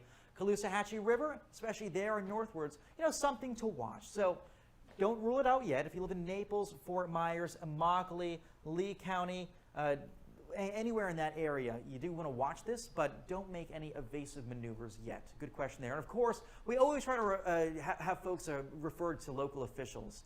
Ultimately, they make the decisions. We're here to give them the forecast. They're the decision makers. A lot of questions coming in, Matt, about Central Florida. Yep. One specifically, Mount Dora, which is just to the north of Orlando, impacts there. I know we've been talking a lot about impacts. It seems like a lot of people are concerned in Central Florida, but if you're just now tuning in, give us a little bit. We're going to come back to these questions and then answer some more. But a lot of people, I do want to reiterate too, like Matthew Cappucci was saying, prepare in advance for this storm. As you can see, if you are in the cone of concern for the track of this storm, so that's anywhere from the west coast of Florida, Fort Myers, Tampa, even the Panhandle of Florida, at least prepare in advance. Now, don't panic. We're still days away. This still has time to change. Of course, we are still waiting the official National Hurricane Center track forecast here. That's going to come out at 11 a.m. Eastern Daylight Time. So, of course, we're going to be here at least through then. Matthew's been talking quite a bit, answering as many questions as he can. And he's going to step off and grab some water real quick. Yeah. I'll grab you some water too. But anyway, thank you again for tuning in. We're going to try to answer these questions as much as possible here over the next several minutes. And Of course, people asking a lot about the Miami threat currently. If you tuned in earlier, we did have a good discussion with our meteorologist, Matthew Cappucci, about the implications of Miami. Now, again, we are days away. It is currently Saturday. If you take a look at the track that's in your screen right now, the forecast, the cone of trajectory, Miami's not in it. Now, it doesn't necessarily mean that you're out of harm's way. You may get some of the rainfall from this, some of the wind, but right now what our main concern is across the west coast of Florida, areas of the Panhandle. This track has been changing drastically. If you haven't been paying attention to the forecast over the past, what seems several days, this has changed, has turned a little bit more west. And of course, it's always important, and this is why we stress as meteorologists to always check back with us. Of course, we are constantly updating our social media platforms as well, all across Twitter, Facebook, as some of you are commenting from Facebook and YouTube. But here answering your questions, of course, keep asking them. I know there's a lot of chatter in the chat right now, but some people asking about Palm Bay, Florida. Should I be concerned? And Matt was taking a short break here, but yes, he needed some water. I had to photosynthesize. But again, we're getting a lot of questions from just in general Florida. So Matt, I don't know if you just want to go over what you were going over earlier. I think a lot of these questions are very repetitive from the same areas. So let's answer it for all the people who are tuning in. Yeah, let's actually back the graphics up and we'll go back to the start and see if we can real quick kind of give the rundown again, just so folks really know what's going on. So if you actually go back to the top of that, thank you so much for that. Really appreciate it. So yeah, I want to show you sort of the broad synopsis as to what is transpiring with the storm right now. Of course, this is Tropical Storm Ian. Here is Jamaica, just to give you your bearings. This is Cuba. So again, it is well south of Jamaica, well southeast of the Cayman Islands. So, you know, it's kind of in the middle of the open ocean right now. Here's Lake Maracaibo in Venezuela. Here's the Catatumbo River. Always been on my bucket list to go down here. Probably not the best time right now, but regardless, heavy thunderstorms flaring up down there. But you'll notice, you know, there's been an uptick in convection or shower and thunderstorm activity in the recent past couple scans here of the satellite peering down. Another thing you'll notice too, healthy outflow beginning. This is what we call transverse banding. So look east of this clumping of thunderstorms, you see kind of like finger-like tendrils reaching out away from the storm. That's a symptom of air at the high altitudes being evacuated, pushed away from the storm. So air goes in at the bottom, spirals in, pushes away aloft. Okay, that's a sign it's starting to breathe a little bit, which is kind of a precursor, an omen that foreshadows intensification later on. Another thing to watch too, you see some showers and storms pushing northwards. Earlier on, winds out of the northeast were really strong aloft, kind of suppressing this. Those have since relaxed, which means there's a better chance this thing will kind of organize more in the next little while and really come together quite symphonically in the next little bit. So again, it's beginning to develop, okay? It's getting a little bit tighter. The question is, does it have a well-defined center? Ultimately, I don't think it does yet. And in fact, here, go on, clicker. Well, clicker doesn't appear to be working. I'll switch clickers real quick, but I don't think there is a well-defined center yet. So again, we'll skip past this slide. I want to show you this, though. So earlier on, the hurricane hunters flew into the storm. They said, hey, we're looking to figure out where this storm is centered, anchored right now, because we cannot accurately simulate what this storm will do unless we know where the storm is actually located right now. Yeah, obviously, like, we know there's this big clumping of downpours. However, we don't know where that clumping is anchored. It's like playing pin the tail on the donkey. If you don't know sort of where the back of the donkey is, you can't pin the tail on it. Same thing here, okay? So we see here are the wind barbs, okay? So winds up here out of the east looking like this. Notice there's a swirl right here. There's another swirl right here. There's another swirl right here. There's something over here, and then maybe something a little bit more over here. Okay, this one happens to have the lowest air pressure, so this would be kind of indicative of a better chance of there being this sort of be the dominant center of circulation. But really, if it's one of these down here, that's a farther south starting point, and as a result, you get a much farther south and west storm track. Whereas if it's this one, a better chance this comes into Cuba. So ultimately, it really depends. These past couple days, it's been over here. This is a map of the winds aloft these past few days. The storm was struggling because of high altitude wind shear or change of wind speed and or direction with height. At the upper levels, we had exhaust outflow exiting Fiona. Fiona is the one that hit Puerto Rico, breezed past Bermuda, and is now in the Canadian Maritimes. This is where it was the other day. Air exiting this aloft went down over the Lesser Antilles and was kind of buffeting this storm, our new storm trying to develop. That's not the case anymore. So that shear is finally beginning to relax, which means a better chance of stronger, more quick development. And water temperatures, the upper 80s to around 90, supporting rapid intensification. Look across the northwestern Caribbean. We got ocean temperatures near 90. Same thing the Florida Straits. Same thing off the coast of the Florida Peninsula. So really, there's a ton of ocean heat content to work with, a ton of juice, a ton of fuel, which is concerning, okay? So another thing to note right here. Here's what we got going on right now. Here are the high-level winds that we have at this moment. The reason I show you this is a couple reasons. Number one, here's our storm at the low levels, but this map shows upper-level wind. The winds are spinning clockwise at the upper levels. That is key in aiding this thing's intensification. Now, why is that? Well, it has to do with what we call outflow or exhaust at the top of the storm. Air flows in the bottom of hurricanes in a counterclockwise manner like this, shoots up in the eye wall, and then unfurls and kind of unwinds in a clockwise manner like this. The fact that we have clockwise winds in the upper atmosphere and divergence or spreading of air helps that outflow even more. It's just like putting a fan on top of a chimney and blowing air upwards, okay? If you have air going up the chimney, more air sucked out, which is the case here, you'll have more warm, moist air going in down bottom of the storm, or in the case of the fireplace, more air fueling the fire literally down below and causing bigger flames, and more quickly moving air upwards. Same thing here. So this thing's like a chimney. We're evacuating air out the top. More air is going to go in down bottom. So that's why I think this thing right now is kind of a clumping of downpours. However, tomorrow it starts to organize, probably a hurricane by tomorrow afternoon. The end of Monday morning, it might become an annular cyclone, so just kind of one solid ring of thunderstorm activity. Of course, some spiral rain bands feeding into it, and then ultimately this thing really just becomes an atmospheric buzzsaw and is trending towards western Puerto Rico. Western Cuba. Does it hit western Cuba or does it not? Does it kind of skirt out between the Yucatan Peninsula? So here's Cancun and western Cuba. We don't really know. Part of me is betting on it just barely nicking the far western part of Cuba, but whether or not that's the case remains to be seen. The models are still trending it farther west. I do think they're kind of flip-flopping a little bit right now. The majority eventually have them pushing through the Gulf of Mexico. Now, at this point, this would be a very strong storm in the southern and southeastern Gulf. And then it would start encountering less favorable conditions across the north, probably rapidly weakening. And Erica, of course, anytime you see an update from NHC, I know you're watching that behind the scenes. We are waiting for an 11 o'clock update from the National Hurricane Center to see if their thoughts mirror ours. What I will say, this will likely weaken markedly, dramatically, and quickly as it approaches the northern Gulf of Mexico. So the Panhandle, the Big Bend, something to watch there. So here's the National Hurricane Center's current forecast. Again, we're waiting for an update that will come at about 11 o'clock tonight. The last one was made right around 5 p.m. and looked like this. They call it for a Category 4, near or just west of Cuba as we head towards like Tuesday morning with winds to 130 miles an hour. No small potatoes there, okay?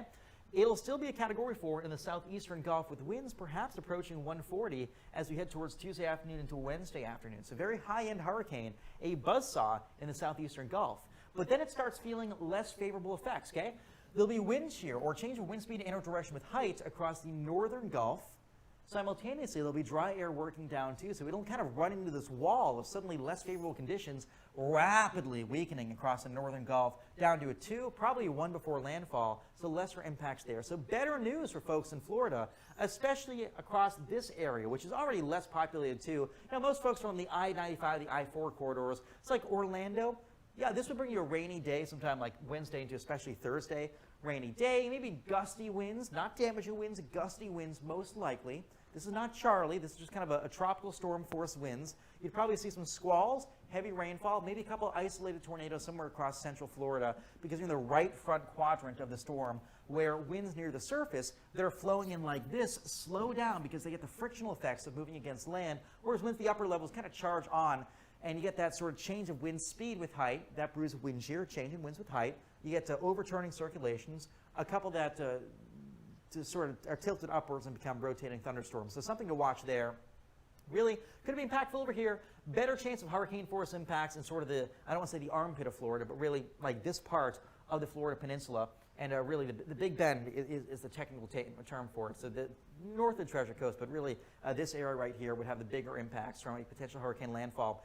But here's the thing. I don't think this is going to be like a wind disaster for Florida. I really don't. I think this will be like a high-end tropical storm, Category 1, maybe a low-end 2, if this forecast holds. It'll be a heavy rainmaker. It'll be dumping its moisture. I think the bigger thing, isolated tornadoes, but really surge.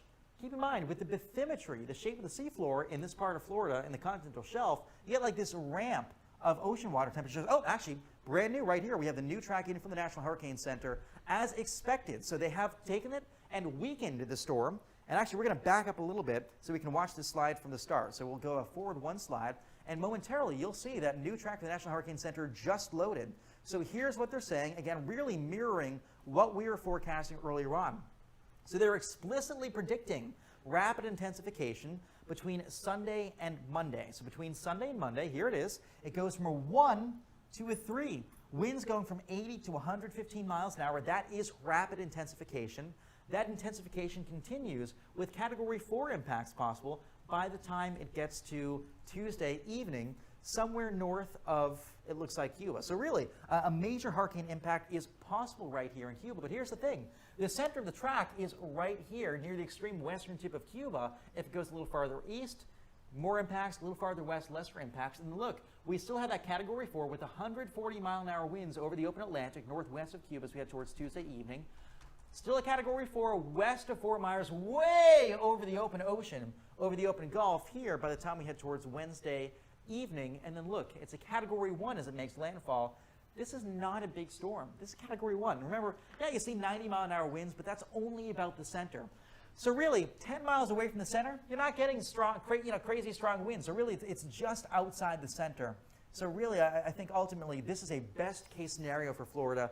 There's going to be a huge storm in the Gulf. It is going to rapidly weaken as it heads towards the Big Bend of Florida. And Erica, I'm going to peer over your shoulder real quick and see if we can extract some nuggets for people, some useful things to say. So, you know, the Hurricane Center is noting that by days 4 and 5, so we head towards like Tuesday and Wednesday, the global models are leaning towards a scenario where Ian enters into an environment of very strong southwesterly shear. So we talked about that changing wind speed and direction with height. That's why this thing rapidly weakens from a 4 down to a 1 in just 24 hours. So again, that crazy wind shear, change of wind speed direction with height, and also it'll be ingesting drier air. So really, I think this is great news for the United States.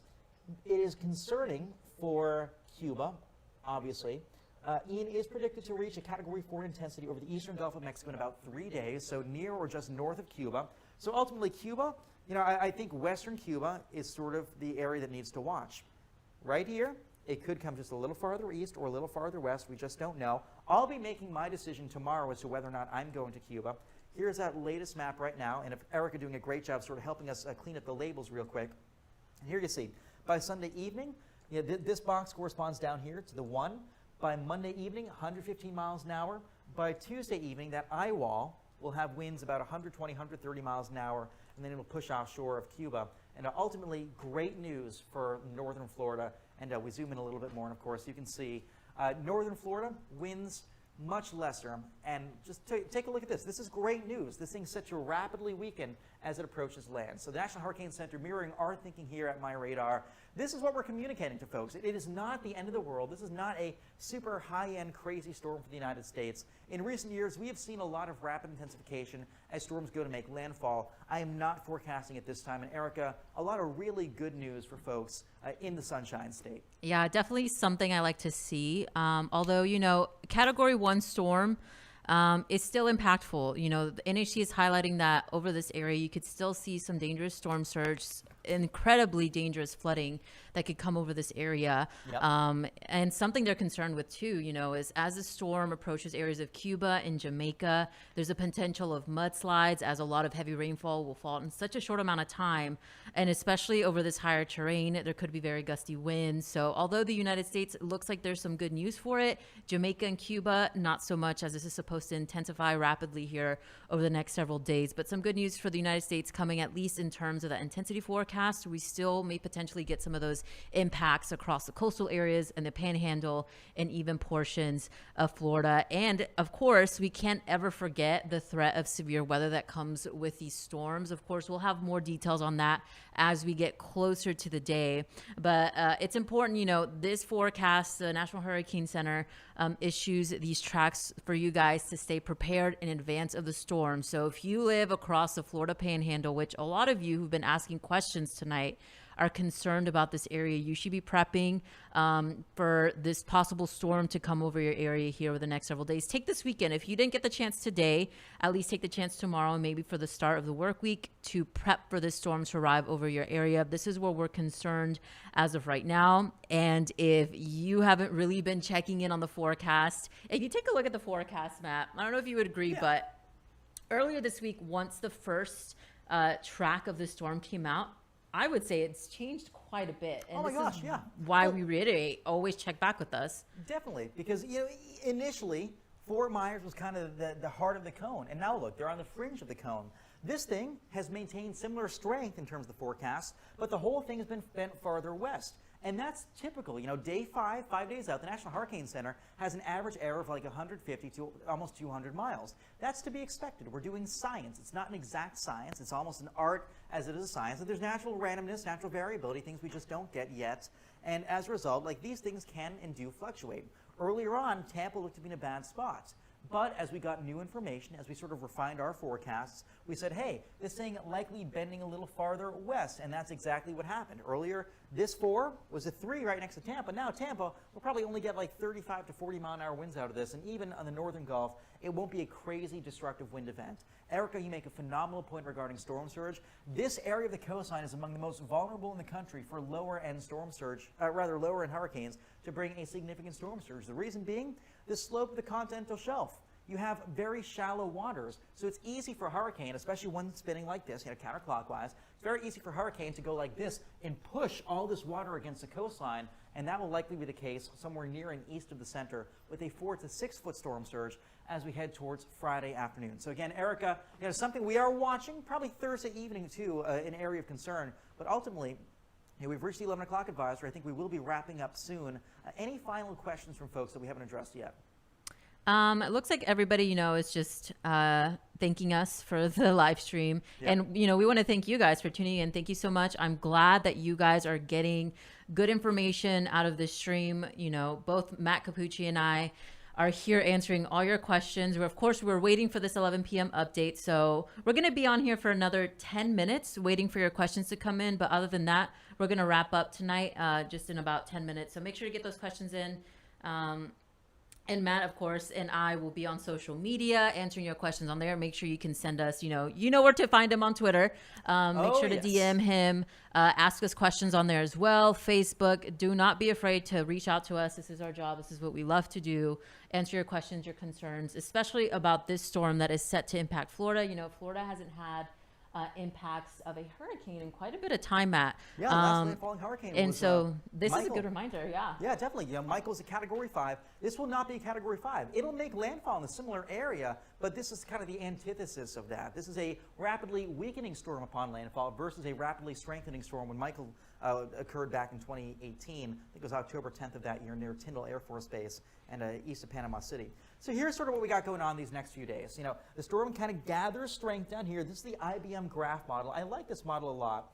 I'm not fully sold on its positioning yet. It might trend a little farther west. Regardless, this is a good idea, and eventually it makes a run towards western Cuba. If it goes a little more like this versus like this, that remains to be seen. Ultimately, though, still some serious impacts for western Cuba, wherever that eye wall goes to make landfall. This model has them kind of just barely skirting western Cuba, a better chance of really just west of the island, which is good news for them. Then ultimately, things make a run towards Panama City Beach. Great news for much of the peninsula of Florida. So again, good stuff there. But ultimately, this is sort of the new forecast by the National Hurricane Center. Not too much has changed in line with our thinking. Major hurricane, possibly fringing Cuba in this area right down here. It's a populated area. This peninsula here, not as populated, but still dangerous down there. Category 4 in the southeastern Gulf. It'll be a very strong storm down here, eventually rapidly weakening as it goes to make landfall as we head towards Thursday evening to Friday morning across the northern Gulf. Here you see it goes from a 4 to a 1 in 24 hours. We love to see it, Erica. We like storms that are rapidly weakening on landfall because, these past few years, we've had so many storms rapidly intensify as they go to move on to land. Now we're sort of seeing the opposite here, and we're seeing the clues in advance that this will be the case. So a good news there. We don't want anyone to sort of be lulled into a false sense of security. You know, hurricane's still a hurricane. It's like saying a baby grizzly bear is not dangerous. It's still a baby grizzly bear. This is a baby grizzly bear of a hurricane making landfall somewhere across the northern Gulf, especially near the Big Bend and the Florida Panhandle. Still, baby grizzly bear. You got to pay attention. Surge could be an issue. Heavy rain should be an issue. Wind will be kind of narrowly packed, tightly coiled about the center, and a couple isolated tornadoes, especially east of the center. All impacts that we could see as these storm kind of inners, the meat and potatoes of the storm, move inland sometime Thursday evening and Friday morning. And plus, across Georgia and maybe even the Carolinas, those remnants down the road next weekend could bring some gusty winds, just gusty, blustery day, squalls, rain bands, and of course a chance of an isolated tornado or two somewhere in that part of the world. So Erica, it's a mixed bag of impacts. Really, I'm encouraged by the trends I'm seeing. I really am. And you and I, especially all the meteorologists here at MyRadar, we're very careful not to hype things. And this is why all along we've been trying to tell folks the potential was there for a major hurricane.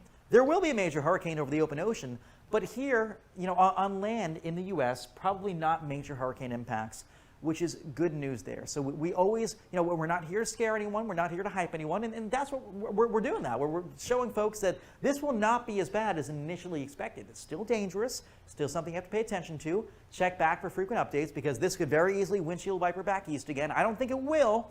I think there's much more room farther west for this to go versus farther east. But regardless, you'll want to pay attention to this. And Erica, any additional questions we have? Folks have been so good about sharing their enthusiasm for the science and asking great educated questions. And really, for the folks at home, we love your questions. Please keep them coming.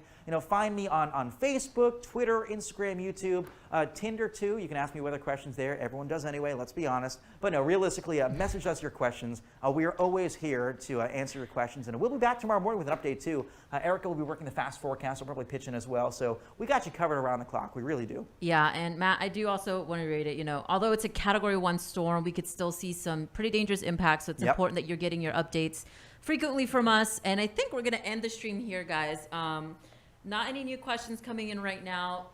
At least for right now, we can relax a little bit, at least in terms of what's going to happen across parts of Florida. We could still get 90-mile-per-hour wind gusts up there. That's going to be a concern. Flooding concerns. Just prepare also for possible power outages. But I want to leave you with that tonight. We're going to get this forecast ready for y'all to watch tomorrow morning. And of course, we're going to continue to update you throughout the rest of your Sunday. Matt, I'm so glad you're here joining us in Orlando, Florida. We are going to keep you up to date. And of course, what Matt's going to be doing over the next several days as well. So of course, tune in all across the social media platforms. You can find us there, ask your questions. Thank you again so much for all of you guys who have asked questions, are interacting in the chat. This is what exactly we would like to see. We love to inform you guys. This is what we love to do with our job. So make sure to keep asking us, find us all across social media. And if we didn't get to your question tonight, send it to us on a message. All right. Thanks so much. Goodbye, everyone. Have a great night.